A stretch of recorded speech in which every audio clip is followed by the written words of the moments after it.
It seems logical to now invite Jim, because you've touched on the importance of helping staff and supporting them to do that, bring about that transformation. So, okay, so I'm going to really sort of focus here on the workforce side of it, and look at some of the underlying principles. Some of this people in England will be quite familiar with, but some of our European colleagues will be less familiar. But I guess in terms of our CEmPaC work and underline it, we've got a number of sort of core principles that we're working to, which have evolved over years out of our many various projects and conversations and things and collaborations with different organizations. And really it boils down to that citizens are enabled to develop health literacy and thus gain the confidence, knowledge and skills to manage their health and well-being in line with, and this really important last four words, what matters most to them. The health and care workforce then have the competencies to work in partnership with people to help them achieve the outcomes that are important and matter to them, and that health and care systems and policies designed in partnership on principles of co-production. And of course, the barriers to universal healthcare are proactively reduced.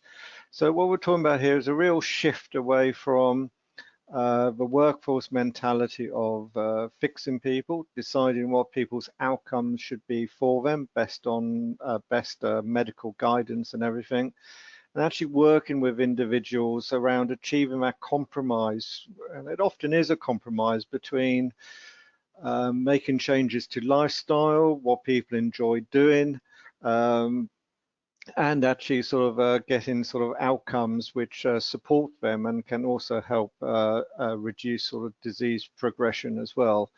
And we see this in many conditions, from diabetes to cardiovascular disease, right across the board, where, you know, often the ultimate level of diabetes management, to achieve that, it would certainly make myself miserable, because that would mean no beer on a Friday night anymore, and that would certainly leave me feeling pretty sort of grumpy. So there is something around compromise.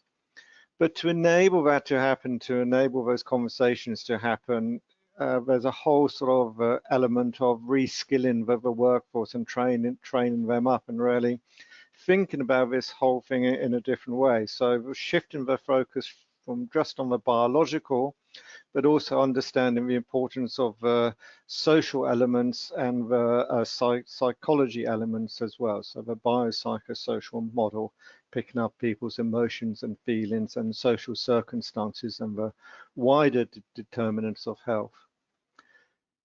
I mean, this actually becomes quite complex. So when you sort of do it as a list like that, it seems a fairly simple list. But when you begin to look at the overlaps of these between people's skills, their levels of health literacy, the assets which sit within a community so that people are able to support each other and support neighbors and everything, and the conversations that they have. But then you add in the complexity of those communities, of how diverse those communities are, or how transient those communities are, what sort of mix and makeup they are. And obviously there's a lot in the news at the moment in the UK around vaccination take-up and how that's varying across communities. And we know that communities can be incredibly supportive, but also they can be an area where particular health beliefs are held and propagated, which can make it more problematic as well. So there's a whole issue of assets, but also complexity. And then, of course, you've got the whole area of workforce skills and how people have progressed within their clinical roles and how they've been taught and what's been deemed as important, and how that fits with people's career progressions as well. And also, of course, not just people's skills, but also people's complexity as well, and their care needs and the complexity of that. And we chuck into that just an incredibly complex health and social care system, which leaves a lot of us scratching our heads on how to navigate it. So all of these elements need a whole different skill set and way of working. And Christine's already touched on health literacy, and we've already sort of heard around sort of the work of a patient university. So let's really focus in now on the workforce.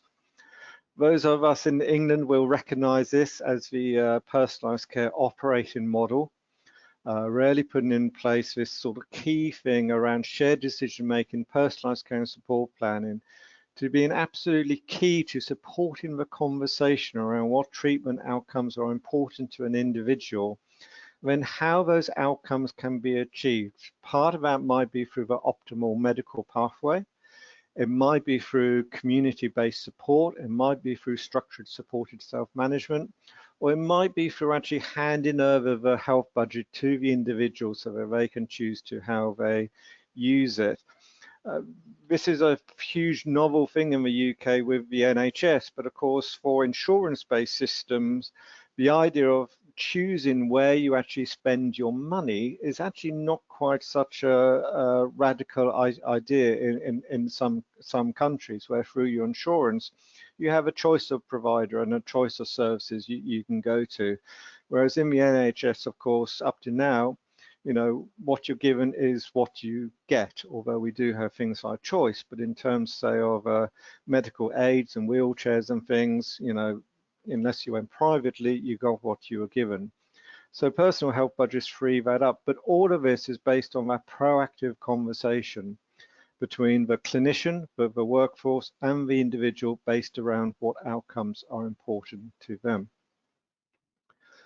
I want to share with you a piece of work. I just want to go back a minute. So obviously all of these are sort of supported by core skills and require people to be trained. We can have shared decision-making tools. We can have personalized care and support planning templates and everything, and talk about supporting people to improve health literacy and stuff, but the workforce needs the skills to be able to work in that way. And what we're really talking about here is actually advanced communication skills quite often. How do you communicate risk? How do you communicate individual risk and what that means, and the range of benefits of different treatment outcomes and what that means to the individual, without sort of, in a way, creating a dependent relationship within that.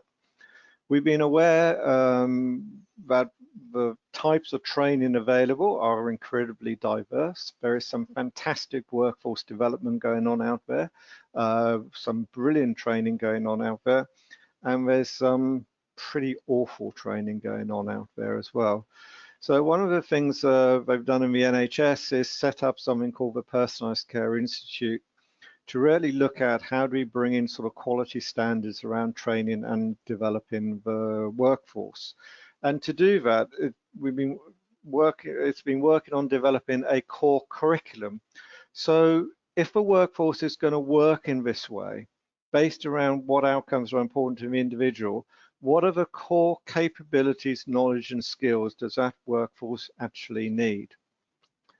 And this piece of work resulted on looking at 3 core areas. One, what are the core capabilities? So what are the generic professional capabilities? What are the values which are needed? And what are the very specific capabilities in personalized care? And a lot of this came down around the ability to, around core communication and relationship building skills. And Christine touched on that around the experience, you know, how does it feel when you have a conversation with a really supportive clinician, as opposed to a clinician who very much sort of tells you what to do? How does that feel? So core communication and relationship building skills. The capabilities to actually engage people around what's important to them and what matters to them. But also the capabilities to support people, and the important one here is to enable people. So how do we sort of improve people's self-confidence, their self-efficacy, improve their health literacy to actually be a proactive participant in their own care? We recognize that actually there's a whole number of models which there needs to be awareness of them, but also some of them need to change. There are different consultation models which exist to support that. absolutely fundamental are the health literacy skills. We know that motivational interviewing is important in terms of supporting behavior change. Ensuring that every time the workforce, making every contact count, ensuring every time the workforce or individual touches up against services, that is a meaningful contact based on what's important to them. So making those contacts count. The whole thing around developing people's knowledge, skills, and confidence, health coaching, supporting behavior change, and also, of course, which has become very relevant in the last 12 months, is how do we work in this way when we're doing everything via these mediums of the telephone, of video consultations, and everything else? How do you still have that very interpersonal relationship and everything when you're doing it through this sort of medium? We're also aware that the workforce needs sort of the skills around the key components. So shared decision making, as I touched on earlier, how do you have that conversation around the treatment options, the relevant risk, the benefits, the drawbacks, the conversation around what if I don't do anything at all? What if I don't do anything at all? And if we think about it in terms of COVID, this is really important for some people who now will have been on waiting lists for 52 weeks and longer. That original decision, which made sense a year or so ago, and has now been delayed and delayed and delayed, does that decision still stand? So I think healthcare systems across Europe, as they start starting up sort of routine appointments and the surgery and everything, it's really important that those new conversations are happening with people around their choices. Good quality personalised care and support planning to ensure that this helps manage the system complexity when a person's social health and social care needs sit across many different organisations. And of course, the important piece here, well, as well, which in England we call social prescribing, the basic thing here is how do we make the connection between the community and healthcare services? How do we bridge that gap? We know that for people to make changes to lifestyle, they need support within the community. We know that the wider social determinants of health, housing, employment, and everything have a significant impact on health. So how do we make sure those two things are actually coming together and working in harmony and not actually against each other? And that comes under the whole area of social prescribing. Supported self-management, of course, how do we support people to be proactive, independent? The locus control sits with the person. People are unable to choose. And of course, what we talked about earlier around personal health budgets. So this all core curriculum, and if you go on Personalised Care Institute, you can see all of this and sets out how these behaviours are learned and everything, which is one way we're looking at beginning to transform the workforce. Because I guess key from moving from that traditional medical model of there's something wrong with you, we are going to fix you, and we're going to fix you in the way which medical guidance actually currently says is best, to one of working in partnership based around what matters. That is very much about transforming that model to one of a biopsychosocial model of health rather than purely just focused on the medical model, which has served us extremely well. And I think we're all very thankful, for vaccinations and everything else which it produces. But we know in terms of long-term health conditions, it's a very different issue where majority of our health outcomes actually come from self-management and levels of health literacy, etc. This is a slide from a colleague, because actually what we're talking about here is really looking at coaching approach within healthcare context. Okay, so moving away from didactic, I know best, I'm here to tell you what is best for you, to a much more of a coaching sort of approach. And this again sort of draws in a whole number of models and approaches. So models from psychology and behavior change science, skills and techniques which have come from performance coaching, so behavior change theory, positive psychology, etc. But also sort of problem solving skills, use of clinical knowledge, etc. So all of this sort of stuff comes together in a coaching approach.